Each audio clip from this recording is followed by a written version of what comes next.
Okay, you have found a property and you want it. Now comes the part that most buyers get completely wrong. Do you go in strong? One offer, best foot forward, take it or leave it.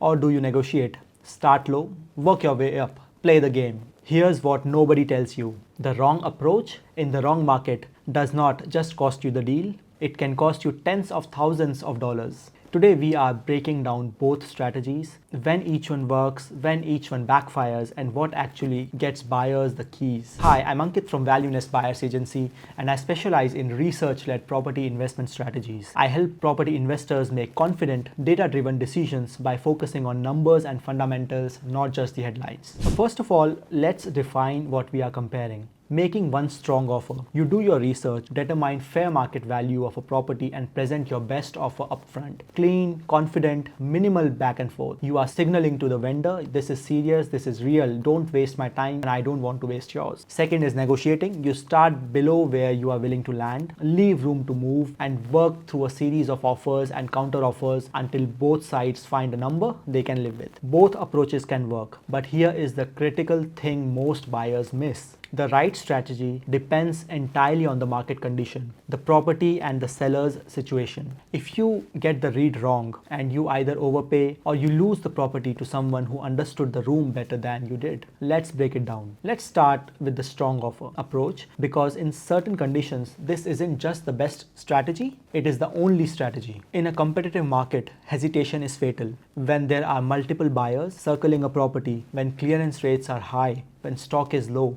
when open homes are packed, a low opening offer doesn't start a negotiation, it ends it. The agent takes your low offer to the vendor shrugs, and the next buyer who came in clean and confident gets the call. You don't even know you lost until it's too late. A strong offer does something a low offer can't. It creates urgency. When a vendor receives a well-priced, well-structured offer, unconditional or with minimal conditions, their first instinct isn't to negotiate, it's to accept before someone else does. The most important thing is that the psychology matters here. A strong offer signals that you are a serious buyer. Agent talks to the vendors about buyers all the time. Being known as the committed, prepared buyer versus the one playing games changes how you are treated when it counts. And in a fast-moving market, speed is equity. Every day you spend negotiating is a day another buyer can enter the picture. A strong offer that closes the deal today is almost always better than a dragged out negotiation that falls apart next week.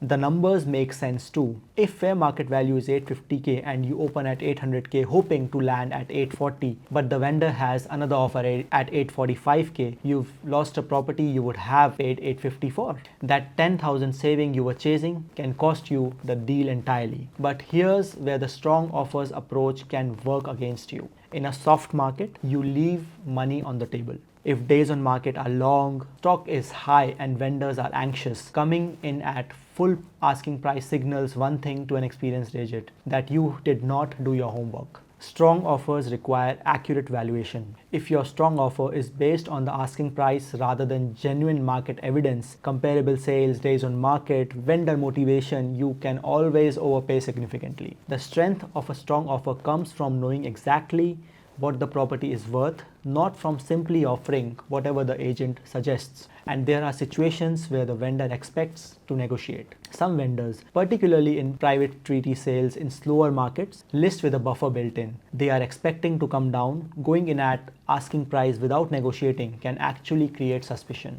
Why did they not negotiate? What do they know that we don't? The strong offer only works when your number is grounded in real evidence. Now let's make the case for negotiation, because dismissing it entirely would be a mistake. In the right conditions, negotiation is how buyers save real money. A property that has been sitting on the market for say 45 days, a vendor who has already bought elsewhere and is carrying 2 mortgages, an agent who calls you back unprompted. These are the signals, and a skilled negotiator always reads them. Negotiation works when you have leverage. Leverage comes from time. A vendor under pressure to sell. Leverage comes from information, knowing why they are selling. Leverage comes from being a clean buyer, no finance clause, flexible settlement, minimal conditions. When you have leverage, starting below your ceiling and working up is the legitimate strategy. It also works when the market has cooled. Rising days on market, price reductions appearing, vendors adjusting expectations. In these conditions, the opening offer anchors the negotiation. Start too high and you have given away your position before the conversation begins. And sometimes the back and forth serves a purpose beyond price. A negotiation builds rapport. It gives the vendor the psychological satisfaction of feeling like they've won something. A vendor who feels respected in the process is more likely to choose your offer over a marginally higher one than someone who felt transactional. Never underestimate the human element in a property transaction.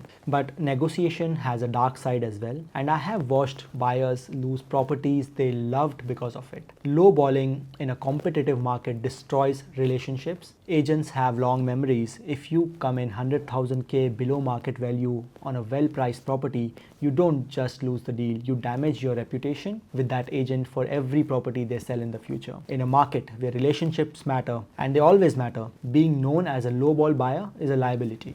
Now, negotiations take time and time kills deals. While you are making your third incremental offer, another buyer submits a clean offer and the vendor accepts it. The negotiation you thought was progressing just ended without you. And drawn out negotiations can create doubt. A vendor who has been negotiating with you for 2 weeks starts wondering, is this buyer actually serious? Are they going to pull out at the last minute? Doubt makes vendors nervous. Nervous vendors accept other offers. The longer a negotiation runs, the more exposure you have to losing the deal entirely. And I have seen this happen in the real world in a lot of properties day in, day out. So how do you actually decide which approach to use? Here is the framework I use with every buyer I work with. Hot market, low stock, high competition, short days on market. Go for strong offer every time. Don't play games you can't win. In a balanced market, moderate stock, normal days on market. Start slightly below your ceiling but not insultingly low. Leave one move in you, not three. Soft market, where the stock is high, long days on market. Price reductions are visible. Go and negotiate. You have time and leverage. Use both. Motivated vendor, already bought, relocating, estate sale, negotiate, but more decisively. Once you sense urgency, don't drag it out. When there's a multiple offer situation, agent confirms other interest, strong offer immediately. This is not the time for tactics. Properties that have been passed in an auction. Now you have exclusive negotiating rights, use them. Start below market and work up, but move with purpose. The single biggest mistake buyers make is applying the same strategy to every situation. The market tells you which tool to use if you are paying attention. Now, beyond market conditions, here are the variables that experienced buyers and buyer's agent always factor in. Vendor motivation. Now, a vendor who needs to sell in 30 days will behave completely different to the one who is happy to wait. Understanding why someone is selling changes everything about how you approach the negotiation. Agent behavior. If the agent calling you back proactively, they are sharing more information than they need to. These are signals that the vendor is more flexible than the listing price suggests. Very important, days on market. Every week a property sits unsold, the vendor's confidence drops. A property at day 60 is very different negotiation to the property at day 7. Comparable sales. Your offer, whether strong or negotiated, must be anchored in real evidence. What have similar properties been sold for you in the last 90 days? That number is your compass.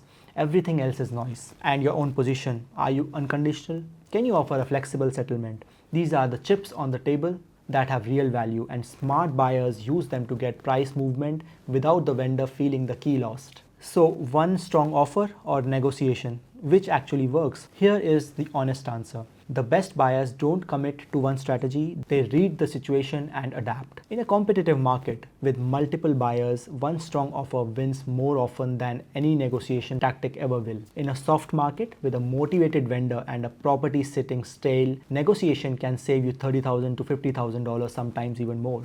The skill isn't the tactic, it's in reading the market, understanding the vendor, doing your research, and then executing with confidence. That's what separates buyers who consistently get great properties at fair price from buyers who either overpay or miss out entirely. Most buyers walk into negotiation with no strategy at all. They react to whatever the agent tells them, and agents are paid by the vendor, not by you. Having someone in your corner who understands the market, reads the signals, and knows when to go hard and when to hold back, that's not a luxury. In the right situation, it pays for itself many times over. So if you are heading into the market and want to talk through your approach, reach out. The link is below. And if this video gave you something useful, please subscribe. We do these videos every week. See you in the next one. Thank you.